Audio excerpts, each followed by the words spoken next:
कैसे हैं आप लोग। तो आज हम बहुपद के बारे में पढ़ाएंगे। ये सेशन क्लास 10th एग्जाम 2025 के दृष्टि से किया जाता है, जो 2025 में क्वेश्चन पूछा जाता है।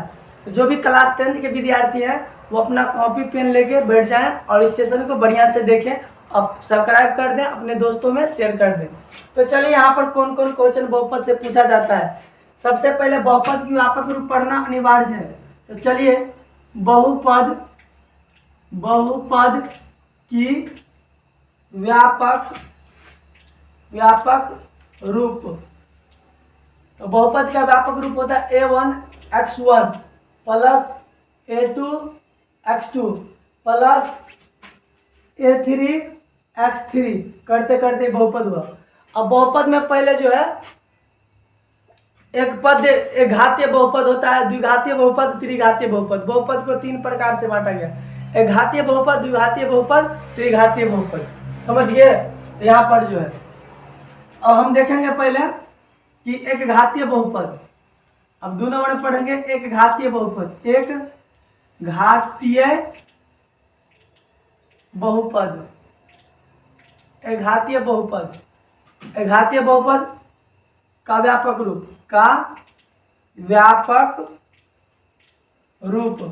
एक घातीय बहुपद का व्यापक रूप होता है ax प्लस बी।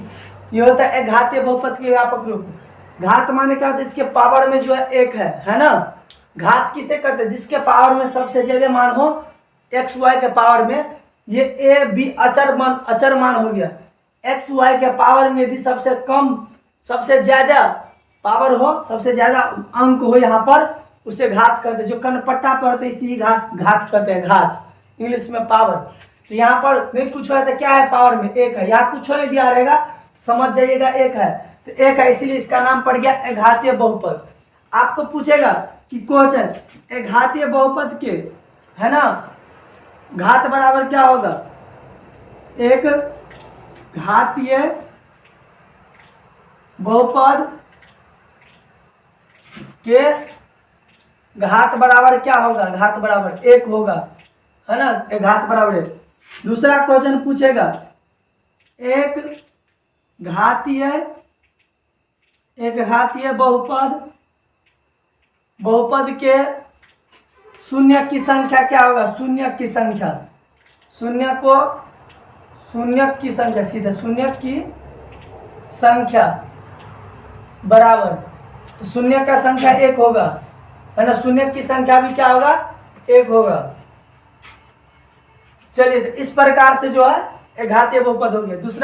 उसके बाद पढ़ेंगे द्विघातीय बहुपद। द्विघातीय बहुपद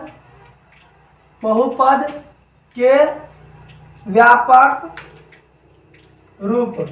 द्विघातीय बहुपद के व्यापक रूप तो होता है ax² plus bx plus c। ये द्विघातीय बहुपद के व्यापक रूप होता है। ये क्या होता है, द्विघातीय बहुपद के व्यापक रूप ax² plus bx plus c।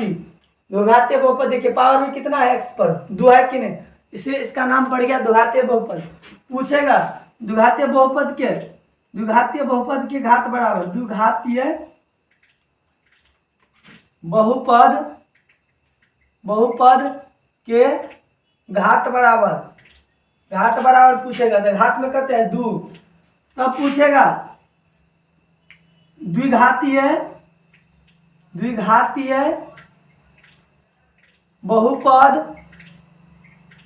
बहुपद के शून्यकों की संख्या बराबर। द्विघातीय बहुपद के शून्यकों की संख्या बराबर 2। द्विघातीय बहुपद के शून्य की संख्या 2। पहला होगा अल्फा प्लस बीटा, नहीं 2 गो, मतलब एगो अल्फा होगा एगो बीटा होगा। शून्य की संख्या 2 गो होता है, एगो अल्फा एगो बीटा। तब इसी में पूछेगा शून्य को, द्विघातीय बहुपद के शून्यकों का योग, है ना, शून्यकों का योग, शून्यकों का योग। द्विघातीय बहुपद के शून्य शॉर्ट में लिख दिए शून्यकों का योग। तो लिखना है अल्फा प्लस है ना, सॉरी, शून्य का योग मतलब शून्य का योग मतलब अल्फा प्लस बीटा। शून्य कौन है, एगो अल्फा एगो बीटा है, तो अल्फा प्लस बीटा बराबर माइनस बी बटा ए। उसके बाद पूछेगा द्विघातीय बहुपद के शून्यकों का गुणांक, शून्यकों का गुणांक, गुणांक बराबर है ना, या गुणनफल बराबर, या गुणांक बराबर, तो alpha into beta, alpha into beta बराबर सी बटा ए।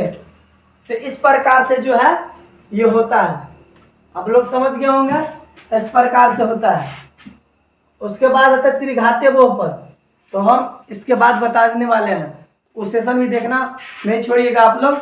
उसके बाद बताएंगे क्वेश्चन कैसे पूछा जाता है। धन्यवाद।